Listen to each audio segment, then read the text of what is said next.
पर जैसे जैसे मैं बड़ा हुआ मेरी मम्मी चाहती थी कि मैं डॉक्टर बनूं। मैं इधर उधर से ढूंढने लगा कि जेई की तैयारी कहाँ से करते हैं, कैसे करता है। फिर मुझे एलन और एलन कोटा के बारे में स्पेशली पता चला और उसके बाद मैं अपने प्रीवियस दिन के होमवर्क को सबसे पहले कंप्लीट कर रहा था। हेलो, मेरा नाम इमाद है और मैं बेंगलोर कर्नाटका से हूँ। वैसे मेरे बचपन से इंटरेस्ट था मैथ्स में, पर जैसे जैसे मैं बड़ा हुआ मेरी मम्मी चाहती थी कि मैं डॉक्टर बनूं।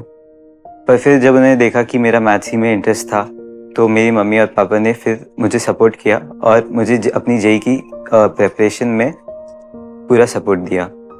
मैं फिर इधर उधर से ढूंढने लगा कि जेई की तैयारी कहाँ से करते हैं, कैसे करता है। फिर मुझे एलन और एलन कोटा के बारे में स्पेशली पता चला कि साल पर साल इधर से रिजल्ट अच्छे आता है और इधर के फैकल्टी काफ़ी अच्छे है।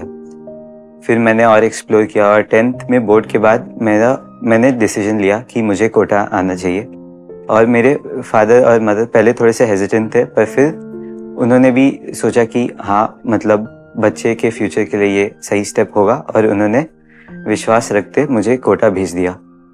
कोटा आने के बाद एक अलग ही एक्सपीरियंस हुआ मतलब यहाँ का माहौल काफ़ी अच्छा था। यहाँ के टीचर्स बहुत अच्छे थे, सपोर्ट करते थे और लकली मेरे पीयर ग्रुप भी बहुत अच्छे थे।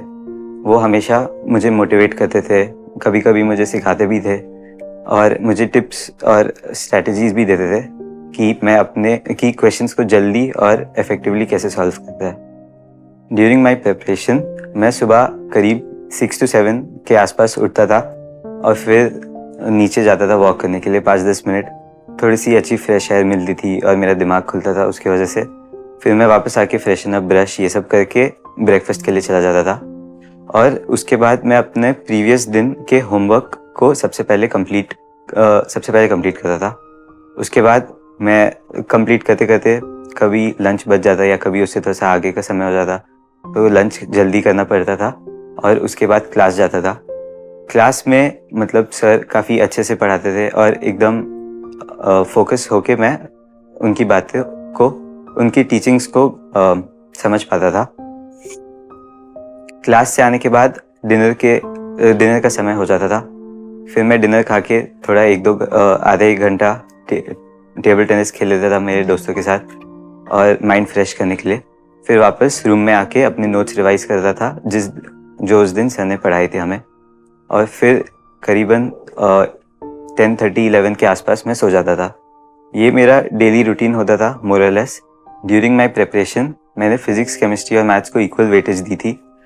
इनिशियली मेरा उसके वजह से फिजिक्स थोड़ा सा कमज़ोर हो गया था, फिर मैंने उस पर थोड़ा ज़्यादा ध्यान दिया तो उसकी वजह से केमिस्ट्री कमज़ोर हो गया था। और ऐसे ही करते करते मतलब थोड़े फ्लक्चुएशंस के साथ एक साल बाद मेरे तीनों सब्जेक्ट ऑलमोस्ट स्टेबलाइज हो ही गए थे। एलन जो हर 2-3 हफ्ते पे, इनिशियली 2-3 हफ्ते पे सीबीटी कंडक्ट करवाता था, विदाउट फेल सारे सीबीटी मैं ऑफलाइन जाके देता था इससे, और उसके बाद उनके प्रॉपर एनालिसिस करता था। इससे मुझे पता चलता था कि मेरी क्या वीकनेसेस है, क्या कमियां हैं और मैं कैसे उन्हें सुधार सकता हूँ। एंड आते आते एलन में हर एक हफ्ते पे सीबीटी शुरू हो गए थे। ये पहले मुझे थोड़ा सा हेक्टिक लगा था, पर मैं एक भी सीबीटी स्किप नहीं किया, क्योंकि अगर एक करता तो हो सकता था कि मैं कंपटीशन के काफ़ी पीछे हो जाता। और हर सीबीटी के बाद मैं सर्स के पास जाता था अपने गलतियां को एनालाइज करने के लिए और इम्प्रूवमेंट का स्कोप ढूंढने के लिए। सारे टीचर्स बहुत हेल्पफुल थे और उन्होंने अच्छी तरीके से मुझे गाइड किए through out my preparation.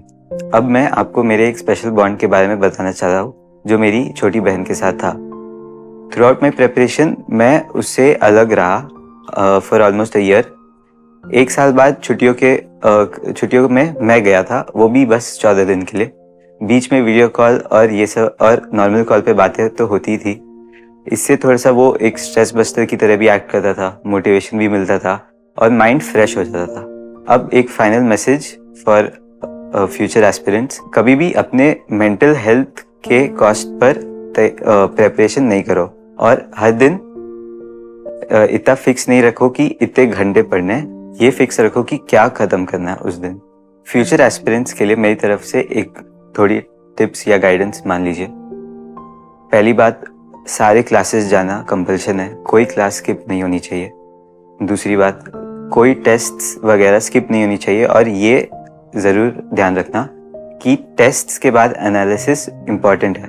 Analysis नहीं करेंगे तो टेस्ट आप उसका सिर्फ 50% यूटिलाइज कर पा रहे हैं। तीसरा, होमवर्क अप टू डेट रहना चाहिए और कोई भी बैकलॉग बने अगर तो उसे जल्दी से जल्दी ख़त्म करने की कोशिश करनी चाहिए और अपना न्यू होमवर्क के कॉस्ट पे बैकलॉग ख़त्म करना चाहिए। मैं अपनी सक्सेस का क्रेडिट एलन की पूरी टीम, मेरे फैमिली मेम्बर्स और मेरे दोस्तों को देना चाह रहा हूँ, जिन्होंने मेरे पूरे जेई के जर्नी में मुझे कभी भी डिमोटिवेटेड फील नहीं होने दिया और हमेशा मुझे प्रॉपर गाइडेंस देते गए।